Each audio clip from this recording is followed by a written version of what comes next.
Good evening, everybody. Welcome back to Hoops HD's Championship Week Video Notebook, streamed to you here at 3 o'clock, almost 3 o'clock a.m. Eastern Time on Selection Sunday. Wake up, David. What? What? Oh, We're on the air. okay. Oh, we are? Right Yeah, now? Oh, right now. it's late. It is late. We are here for the final time this year before Selection Sunday to review with you what's happened in Championship Week action, to go over what our committee has done, and update you on the survival board.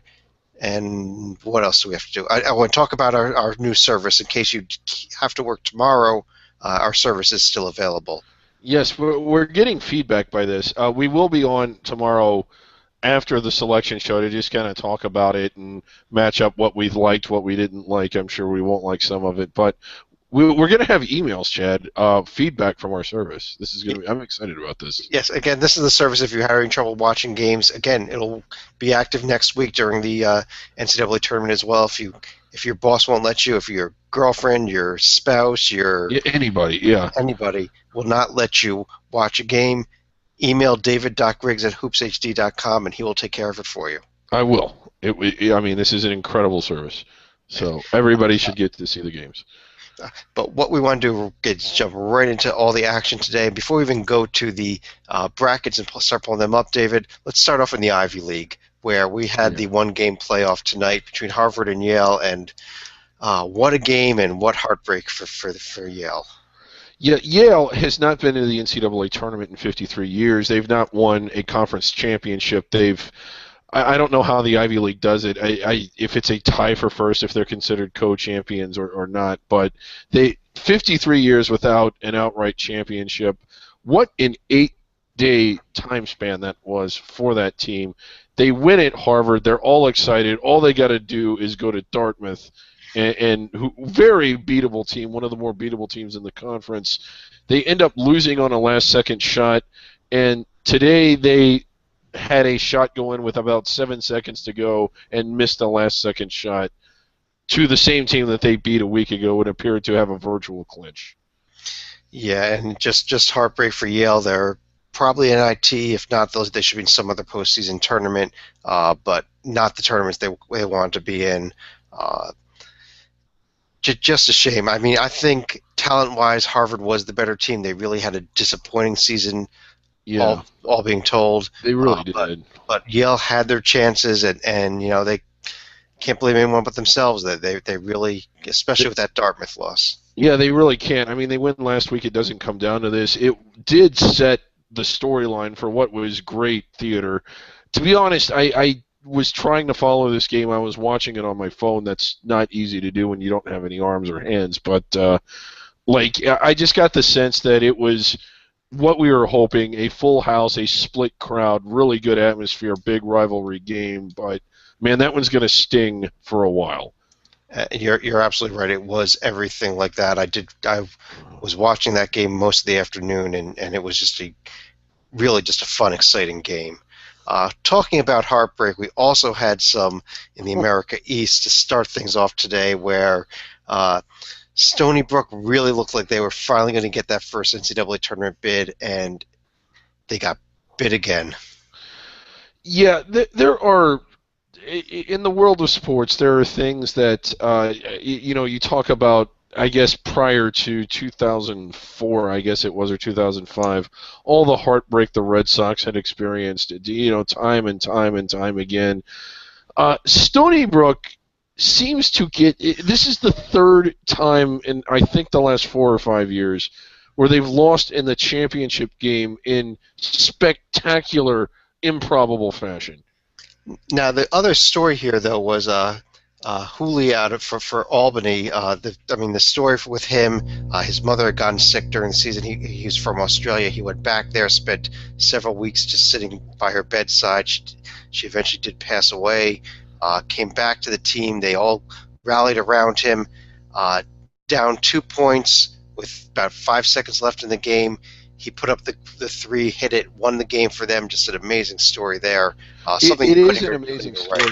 Yeah, because he's not an outside player. What they had done, they were down 2 and they went to the rim, got a shot up, missed it, and then they got it to him on a tip back, not a 3-point shooter, and just with time running down, he had no other choice. He launched it and hit it at the buzzer. It was pretty incredible. But wow, what I mean, great for Albany, great story. Oh, Stony Brook still can't make the NCAA tournament. Uh, let's hit some of the. Let's go to another championship game here, the ACC title game. We'll try to run through these again in somewhat of an alphabetical order. Notre Dame, North Carolina today. Notre Dame really impressed me tonight, I gotta say. They did to me too, and I realize that some people will look at this and say North Carolina fell apart, but Notre Dame really, really played well all throughout this whole tournament. I like this Notre Dame team. They might get dinged by the committee. They probably will, honestly, because when you have a committee of athletic directors where more than half of them, or at least half of them, are from your non-power conferences and you have commissioners, they really don't like when you schedule the way Notre Dame did out of conference. But my thing is, when you do that, you hurt yourself because you take a pass on doing anything good. But they did do good in conference. They won the ACC conference tournament, which consisted of 2 teams that we think are on the 1 line. Yeah, and wow. They beat Duke to get there. They beat North Carolina, who's probably in the protected seed range or very close to it. They beat Miami also, who was a team that's looking like they're right on the bubble for the NCAA tournament. I think we actually think they're going to be in. We'll get to that in a few minutes. Yeah. It's just a real impressive performance by Notre Dame, who really did a ton for themselves moving up the seed lists just in the conference tournament here. Right. Big 12 championship game was another game today where Kansas came out early and looked like they were just going to pound Iowa State. As did everyone that Iowa State has played in this tournament and for the last seemingly several weeks. Iowa State, again, comes from behind, wins in exciting fashion, beats a really good Kansas team. Second year in a row, Big 12 champions. Yeah, so congratulations to Iowa State. Another team that it would not shock me with this win if somebody else besides the 8 teams we've been talking about for the 1 and 2 line snuck up there, that this is the team that I think would. Right, yeah, I agree with that. I don't know that they will. I think they're going to be at the top of the 3 line, but we'll find out tomorrow afternoon for certain. Yeah. Big East championship game. Xavier kind of played. Yeah, wow. Yeah. Xavier fell apart at the end of their Georgetown game. They did not recover for that during this game. Yeah, really, it's congratulations to Nova. They were coming off a real emotional win against Providence and just blasted this Xavier team. I mean, Nova is really good. This is a really good conference. And then for the last couple of weeks of the season and all throughout this tournament, they haven't even sweated against the teams they've been playing, minus Providence the other night. I am really impressed by Nova. They look Final Four good. They are really, really good. Yeah, and they are. And I expect them not only to be a 1 seed, but they could be the 1 seed in the East after this performance today. I think so, too. Let's move over here to the Big Sky next. This is a game that Montana looked like they had in hand for most of the game. And then Eastern Washington down, I believe, 8 to 10 points with about 2.5 minutes left. Yeah. Turned things on. Yeah, I had made the comment. We were all watching the games together tonight, doing our mock committee that we've been updating you on. And I made the comment, it's like, gee, what are the odds? Like, Montana is having the easiest time of the entire tournament tonight in this game. And they were for the first 37 minutes or so. But Eastern Washington it was just this furious blitzkrieg of a comeback. I mean, they were down 9 and then 6 and then 3, all seemingly in a 50-second period. Then they got the lead and then they extended it. Yeah. Huge win for a pretty good Eastern Washington team. I don't think they're getting out of the round of 64, but they're pretty good. They're pretty good, and I think they were the best team in the conference despite being the 2 seed here. So in that respect, I think the conference did get its best team in. In the Big West today, we had the championship game this evening between UC Irvine and Hawaii. This was actually a close game most of the way. Yeah, it was. With Hawaii opening up a lead early on, Irvine came back, and then it wasn't really until the very end, final minute or so, that they finally opened up the lead. UC Irvine, first ever NCAA tournament. Congratulations to them. First ever conference championship. And UC Irvine, kind of like we were talking about with Stony Brook, was a team that over the past 10 years or so, had multiple seasons where they were really good, won this conference regular season, and just kept getting snake bitten in their conference tournament. This year, they kind of flew under the radar in the conference, finishing third place, and lo and behold, they get that bid this year. So really good stories in this conference all year. You're as excited as we are for the NCAA tournament. In a lot of cases, you kind of hate to see some things come to an end. This was a conference that was a lot of fun. We have some really good rivalries in it.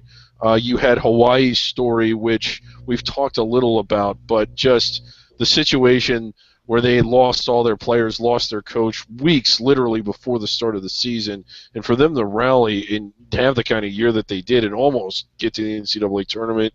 You had UC Davis have an incredible year under Jim Les, the best year they've ever had in school history, and then you have UC Irvine winning their first ever championship. So really a fun league, this Big West. You wish it got more attention than what it does. Yeah, it was a good year for them this year, and we'll see if Irvine can do anything in the tournament. I don't think they can, though. No, yeah. Conference USA, talk about a blowout today. UAB just trounced Middle Tennessee. Yeah, Middle Tennessee came in, and what's crazy is that these two had played, I believe, a triple overtime game within the last couple of weeks. Middle Tennessee really did just kind of run out of gas. If you watch this game, UAB, it was a very partial crowd towards them. It wasn't in their home arena, but it was in their home city. 75 to 80% of the crowd was rooting for them. Middle had some really exhaustive games. They had played UTEP and Old Dominion, two of the better teams in the league. And when they fell behind early, you could just kind of see it in their players. They were just spent. Right, and this was at Middle Tennessee that was playing their fourth game in 4 days. UAB, third game in 3 days. So, I mean, but it may be, just a little bit too tired here for Middle Tennessee at this point with having come off with 3 consecutive really close, tight games there. So, UAB winning their first ever Conference USA tournament championship. They have gone at-large bids out of Conference USA in the past, and we'll see what type of seed they get. I think a 14 line is about their cap, though. Yeah, and it's good for this program. It's an interesting storyline. I don't know how much of this came in over the broadcast. Watching it, I kind of had it down, and I didn't hear about it till later, but the fans were chanting. They had signs everywhere, bring back football. They were chanting the fire the president.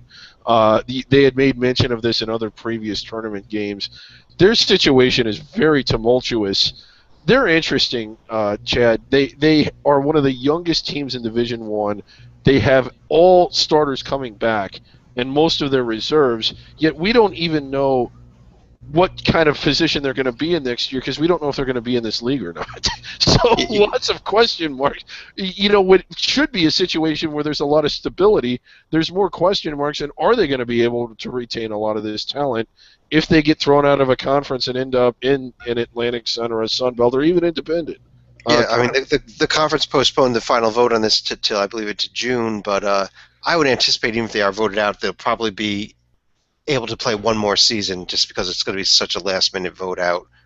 If they vote them out in June, say you can't play, come August 1st when the next calendar year for the schools starts. So, but we'll see what happens, and we'll keep you up to date on that, obviously, as we move into the off-season issues, but we're not there yet. Right, yeah. In the MEAC tonight, actually this was this afternoon, we had the 5 seed versus the 6 seed, 2 Supremes that we did not suspect to be here. Hampton against Delaware State. In the end, Hampton kind of took care of Delaware State. Delaware State didn't really seem to have very much left for this game.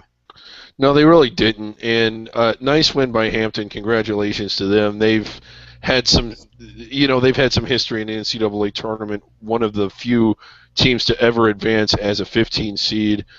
This year, um, they are going to Dayton, and the chances are they'll be playing Kentucky if they're able to get out of the first four, which is even that's not going to be easy. But wow, uh, yeah, I don't. But congrats to them. I hope they enjoy the experience.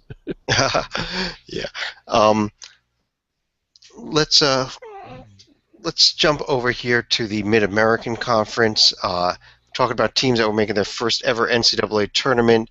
We had another one today in Buffalo, the only team in the MAC that had never been in the NCAA tournament before. Well, they are now off of that list after a pretty close game, a good game, but they held off Central Michigan 89-84 here. Yeah, this one went back and forth, and again, like you said, it was close. It wasn't until the final minute that they really had it completely under control. Really exciting for them. They had a season under Reggie Witherspoon where it looked like they were at least in the discussion for an at-large. They ended up losing on a last-second shot, not getting in. Really haven't been close since. They did have a really good year, but they still weren't inside the bubble. So I thought they were the best team in the conference, or one of them, and I was kind of glad that they were the team that got the bid. I thought they were the most deserving of it. Yeah, so congratulations to Buffalo, to Bobby Hurley there, their head coach, and putting this team into the tournament. And I believe this was only his second year at the helm there, if I'm correct. Yeah, he is. So they've done really well, and they're going to be dangerous. I mean, they're worth watching in the round of 64. Yeah, and depending on the matchups, they might be a team I would pick for an upset here. Yeah. Southland Championship today. We talked about the risk of Stephen F. Austin having to play Sam Houston, their top rival and the second best team in the conference, for a third time, having been them twice already. That didn't matter to the Lumberjacks, though. No, not a whole lot of trouble. This game was a great atmosphere, real exciting first half. But, I mean, they just really opened it up towards the stretch. You never really felt like at any point that SFA wasn't going to win the game. Well, we know that SFA pulled off the first round upset last year, David. Do you think they're going to be doing that again? It was one of the more surprising. I do not. I just don't.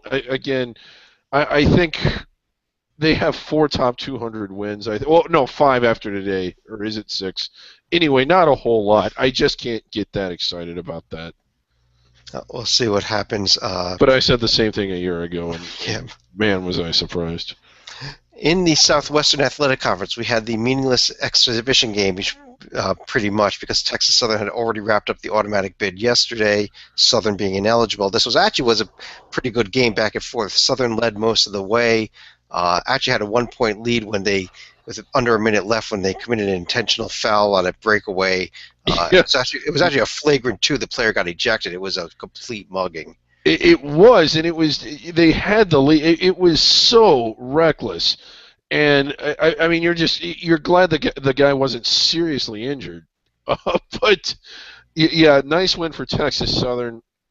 They're a team we kind of debated because they did make some noise out of conference, and some of us on our mock committee thought that they should have been as high as the 14 line. They didn't end up there, but. Really good season for Texas Southern. Congrats to them. It's just a shame on the SWAC conference for not letting us see more of the tournament. Yeah, they streamed the first day of the 2 quarterfinal days and nothing else, including what had been basically the championship game between Texas Southern and Prairie View. Was a blowout, so it wasn't a close game, but they've got to do something and get better streaming or something going on next season here with this tournament.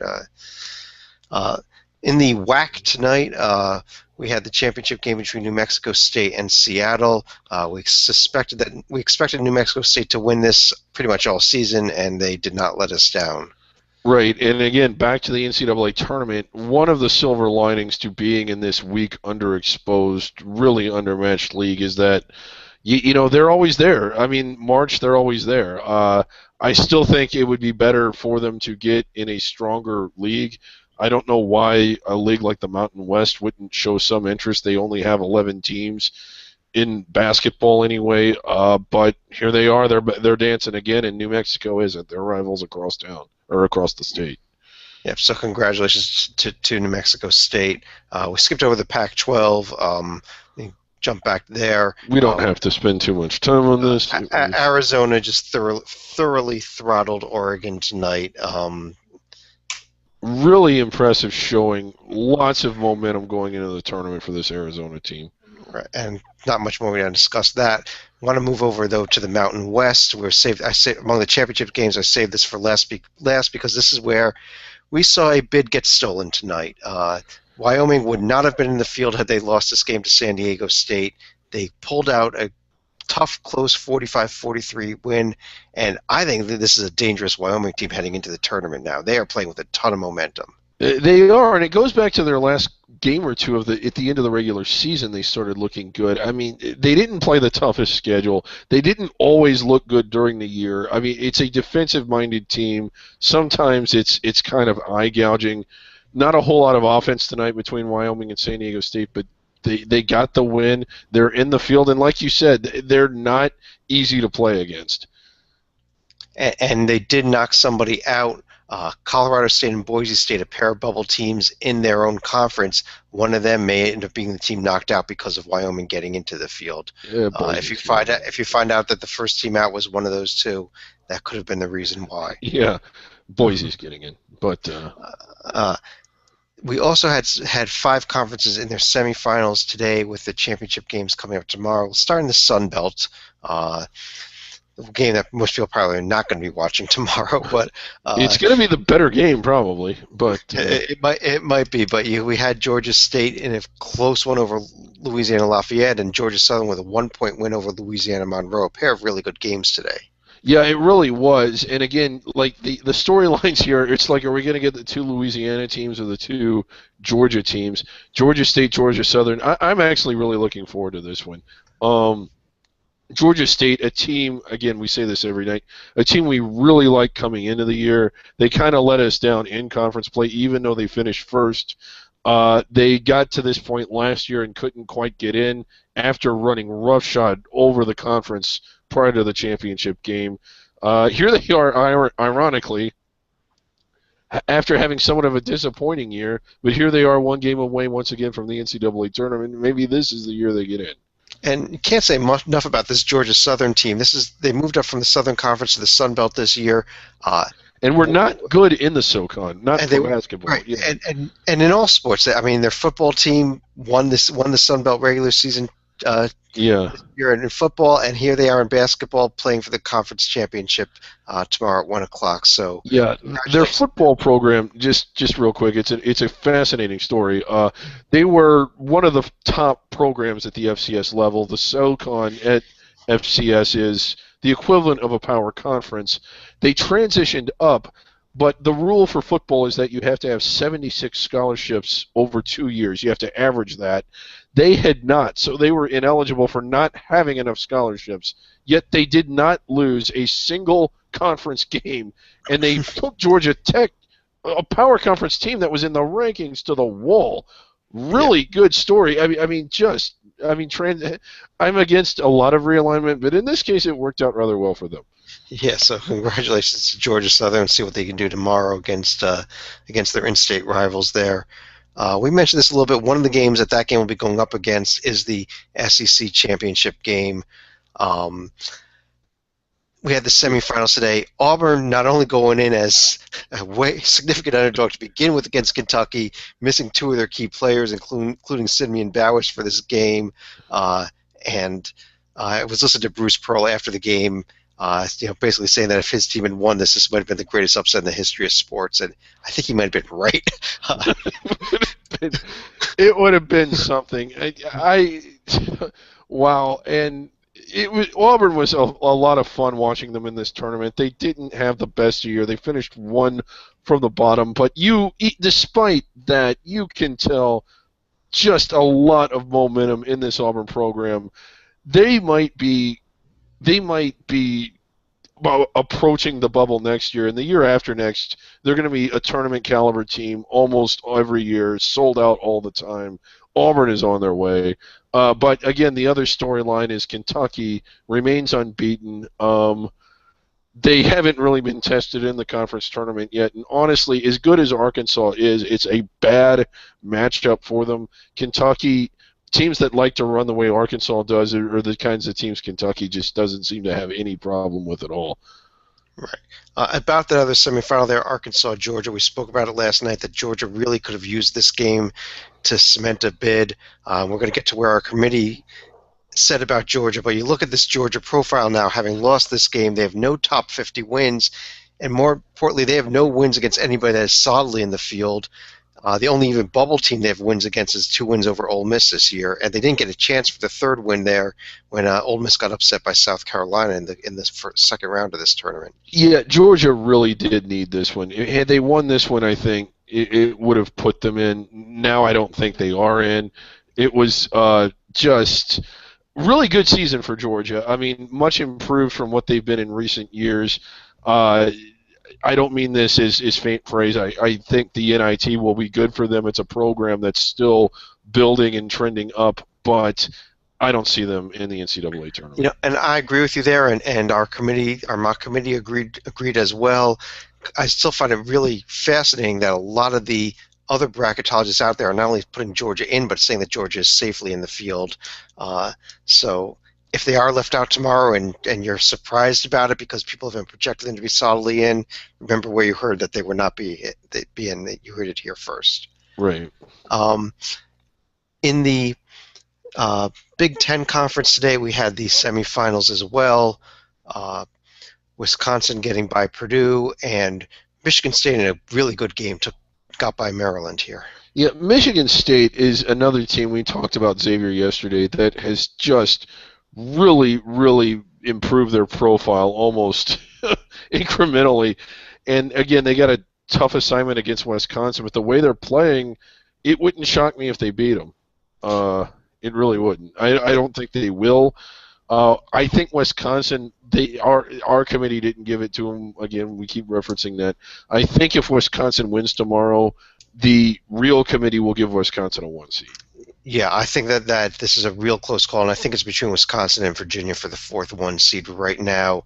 And the committee is probably going to build at least four different contingency brackets based on the 2 late games, and they could have 2 different options here with who their 1 seed is based on this outcome.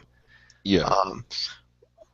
In the let's go to the Atlantic 10. We've got 2 conferences left to hit quickly. In the Atlantic 10, we had semifinals today.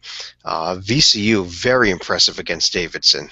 It's impressive, and to me, surprisingly impressive. Ever since the injury, they had been struggling not just against the better teams in the league, but some of the weaker teams in the league, teams that are sub-NIT.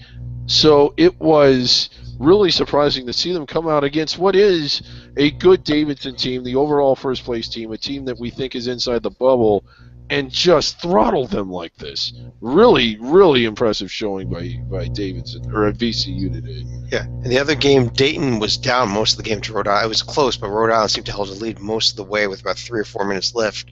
Dayton finally got moved into the lead there and was able to hold off a really tough Rhode Island team that was starting to look like they might be a bid stealer. But now with VCU Dayton, we actually do not have a bid that looks like it's going to be stolen tomorrow in the Atlantic 10, which is kind of a change for this conference, honestly. Right, yeah. Both teams safely in.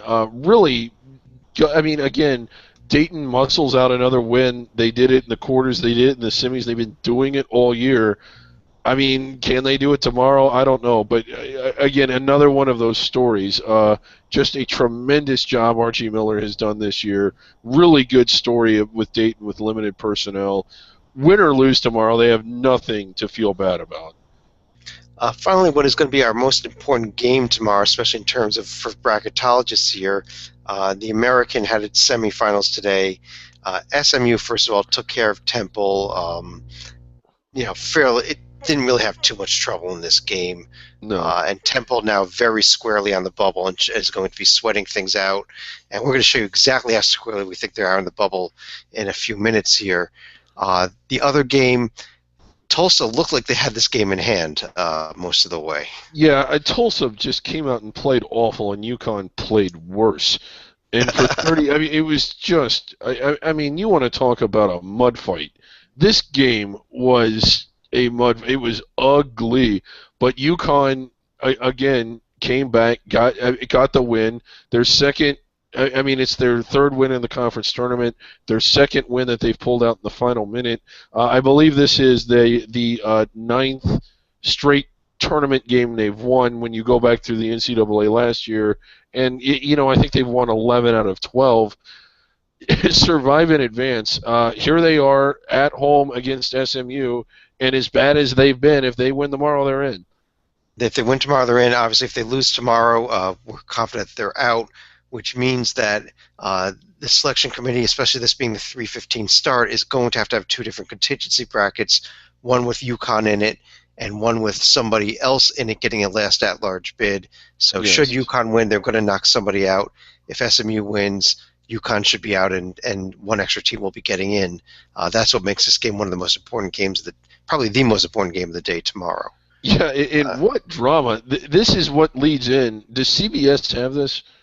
This game is going to be on, this is, I believe, is the ESPN game at 3:50. Oh, I was going to say, what drama. This leading into the selection show. Yeah, CBS has the Big Ten game at the same Yeah. time. Just so, well, I think, are we doing survival board now? Or Yeah, we're going to pull up the survival board. Let me pull down the brackets here, get back on the screen. We're going to pull up the survival board, and then we're going to get over to the update on our mock committee. Okay, so here we go. So if we look there on David's screen, we're going to scroll That's down. not the survival board. All right. Of course, he's got the wrong thing up, but it is 3:25 a.m. right now, so. Yes, where is this? Oh, there it is, the survival board. Okay, here we go. Here's the survival board. This is where we were after last night. We were at 90 teams left. This is the board that the committee is going to be using to make certain that they are doing everything correctly, that they have the right teams in, and they have the right teams under consideration. Right. We are going to be now showing you the total number of teams that the committee should be looking at for the final 68. If we just give us 1 minute here as this loads up here. Okay, we got 77 teams for 68 spots, and this is everybody that's still playing. I believe if we go down to, say, the Sun Belt here, it's really 70, so they don't need to worry about either one of those. It'll sort itself out. Right, that will drop to 76, but everybody else that is here is either in bold and caps, which means they've captured an automatic bid, just in bold, which means that we're telling the committee that this team is a lock. This team should be taken and should get that large bid. This team is in, period. And then the teams that are still in italics are teams that they could be discussing. So we're going to end up having 76 teams that they should be discussing for 68 spots. So we are giving them an extra 8 teams here that they can choose to put in or leave out. Right. And so what we're going to do now is update you on where we are with our mock selection committee as we just try to get this up on my screen here. Should be coming up right now. Okay, and there it is. There it is. That's our board. This is a replica of what the actual selection committee is using. We have our automatic bids. Those take care of themselves. The at-larges that we voted in the middle, including... Well, walk us through here, Chevy. Okay. There's a lot on the screen right now. Okay, let's go through this. On the left here on the top, these are the automatic bids that have all been clinched. There's a few holes here. These are the ones that will be clinched tomorrow. In the middle section here, you see our 36 at-large bids. There are still 5 conference championship games tomorrow. 3 of them will involve 2 teams that are already on here. So when you have, Wisconsin and Michigan State playing tomorrow in the Big Ten, we know that that's a spot that will open up. As a result, we voted Miami in. Yes. We know that both teams in the SEC, Arkansas and Kentucky, are already in. As a result, we voted Boise State in. We know teams in the Atlantic 10, VCU and Dayton, are already in. As a result, BYU is in. Yes. Then we get to the American Conference Championship. And this is interesting. And this is not... the fact that Temple is an American Conference team had nothing to do with how this worked out. It's just a coincidence. This was the team we then voted on to see what team would come up next. If UConn does win, that's it. BYU is the last team in. If UConn happens to lose this game and SMU wins, then we've decided that Temple is the team that will get taken as the very last team in. So Temple has a lot to be looking forward to tomorrow, and it has a lot to be watching with this game. Yeah. We see over here our nomination board, the top 4 teams that just missed out. Colorado State, UConn as a potential at-large was actually considered, but they did not get there. Had they gone in, then it would have been, then tomorrow's game would have been moved for us. Georgia, we discussed that we felt that they are not in the field, though. Right. And same with Illinois. Yeah, and let me clarify here, because I realize bracketology, it's this attempt to guess what strangers that most people have never met are going to do. Real meaty. I mean, I love what Joe Lunardi in particular and Jerry Palm in particular do. I think it makes the game interesting for a lot of people. For casual fans that don't really follow it, they can look at bracketology. It's not like football or baseball where you can look at the standings or look at batting averages and get a basic general idea of who's good and who isn't. I think bracketology is the equivalent of that, so it really does make the game more enjoyable.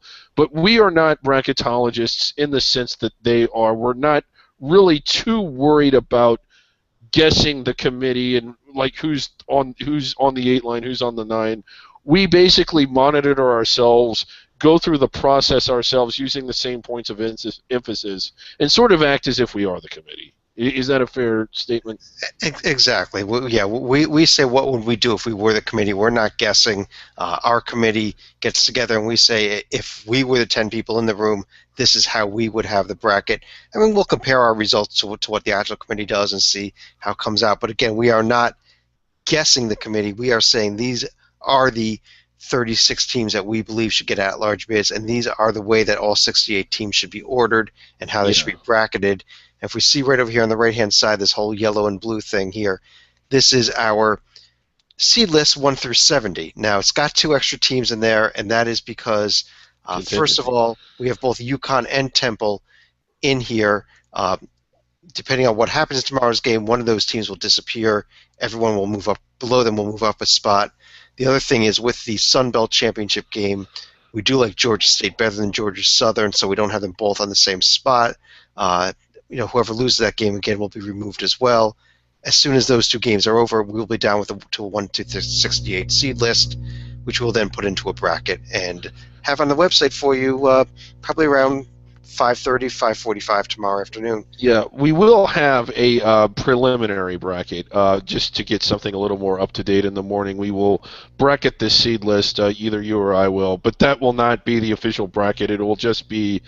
It will be, I guess the best way you could put it, a single person bracketing the consensus seed list. It will not be the consensus bracket, but it'll be a little more up to date than just my bracket that's up there now. Yeah, because one of the things that we'll be doing tomorrow as a committee is we'll be looking at the seed list again and making any changes, moving teams up or down on the seed list.